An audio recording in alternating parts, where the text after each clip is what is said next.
You might be wondering why I have all these supplies for bullet journaling. Are they really necessary? Do I have a problem? Absolutely not. Trust me.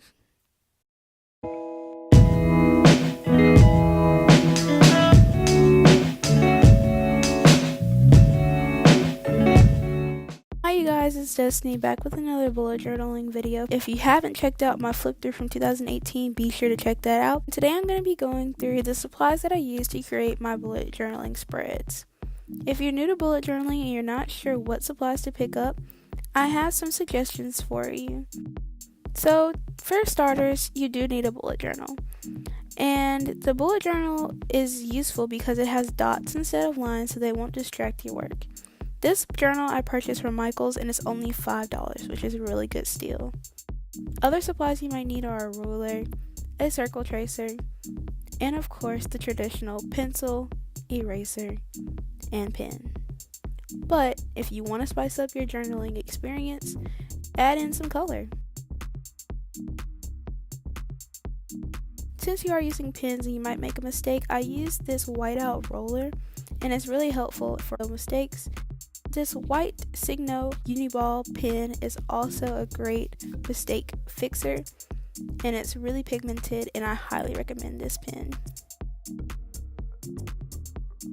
The crafter's tape is one of my favorite supplies that I have for larger mistakes.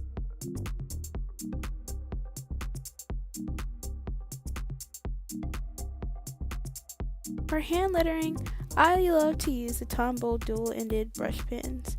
They have a brush pen on one side and a bullet pen on the other. They come in a variety of colors, as you can see. Although these are a bit more expensive, I do know that at Michael's I purchase them all the time with coupons and they do have great sales. But if you're not ready to fully commit, I do recommend the Crayola Super Tips. You get the same effect of hand lettering with these, and they also come in a variety of colors. And be on the lookout soon for a hand lettering tutorial.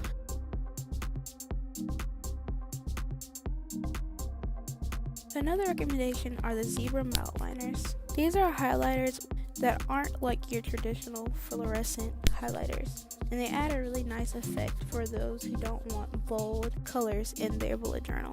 For my line work, I use the Pigma Microns.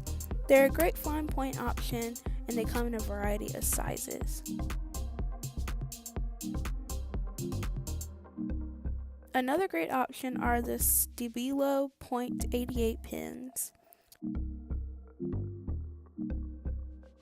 For my hand lettering, I love using the Tombow Fudenosuke pens.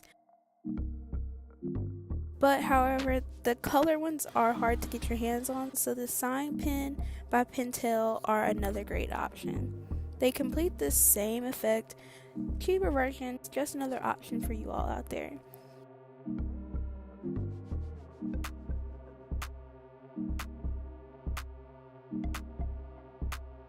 All of these vibrant colors do not bleed through on this paper that I have. I hope you all enjoyed this video and found it helpful, and if you are starting bullet journaling, be sure to subscribe to this channel, like this video, and come back for more in the future. See you in the next one. Bye!